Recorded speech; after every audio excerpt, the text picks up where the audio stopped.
rapport à cette décision-là, parce que c'est à la vogue aussi au niveau de la sous-région. Parle un peu de cette question. De 2019. Et au-delà même de 2019. de la présidence de l'Assemblée nationale, il se dit que c'est la question du troisième mandat qui serait donc à l'origine de cette histoire. Vous savez, je vais reprendre les propos des honorables députés.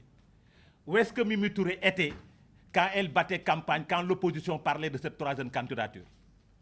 Pourquoi elle n'a jamais dit dans ses propos que le président n'avait pas droit à un deuxième quinquennat? Ou pas?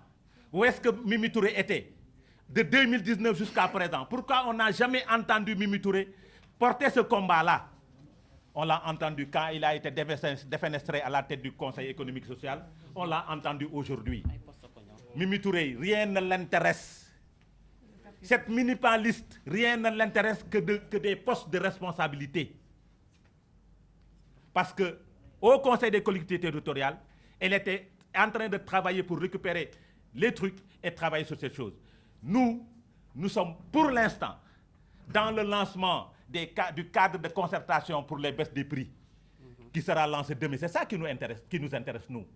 Nous sommes là pour régler la question des inondations. C'est ça qui nous intéresse. Nous sommes là pour baisser les prix des denrées de première nécessité. C'est ça qui nous intéresse. Le prix de la location, c'est ça qui nous intéresse. Ce qui nous intéresse, c'est de régler la question des populations sénégalaises.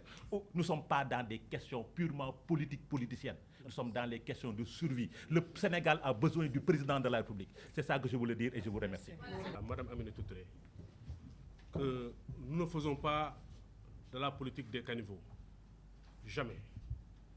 Nous sommes dans la vie politique et nous comptons faire la politique des cimes, c'est-à-dire porter des débats d'idées, pas d'invectives, pas d'insultes. Peut-être elle a l'habitude de créer des cabinets pour insulter les gens, mais à notre niveau, cette initiative n'a absolument du tout rien à voir avec ce dont elle parle. Nous comptons faire la politique comme on rentre en religion, c'est-à-dire avec la foi. Mais nous ne comptons pas retrouver les gens dans les caniveaux pour faire la politique. La deuxième question, c'est sur la redistribution des cartes au sein de l'Assemblée nationale. Vous savez, au sein de l'Assemblée nationale, le président Macky Sall a sa majorité. Et également, il l'a dit récemment, il a énormément d'outils pour éviter que l'Assemblée nationale soit bloquée.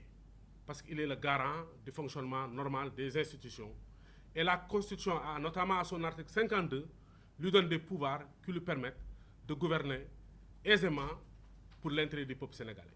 Maintenant, comme l'Assemblée nationale, il y a une majorité différente, nous préconisons le dialogue, la concertation, le consensus pour accompagner le gouvernement dans les lois, pour le vote des lois qui sont exclusivement dans l'intérêt du peuple sénégalais. Et je pense que les députés de Benno Bokk Yakaar, comme les deux autres députés, sont des Sénégalais. Ils vivent quotidiennement le problème des Sénégalais parce qu'ils sont au fond du Sénégal. Et par conséquent, je crois qu'il n'y a aucune crainte à faire par rapport à une voix ou deux voix au sein de l'Assemblée nationale. L'Assemblée nationale, c'est une autre chose. Il y a une pratique parlementaire qui est extrêmement importante, qui permet, en plus de ça, les pouvoirs du président de la République pour éviter que l'Assemblée nationale soit bloquée parce que simplement, il y a une personne qui est partie ou il y a deux personnes qui est partie.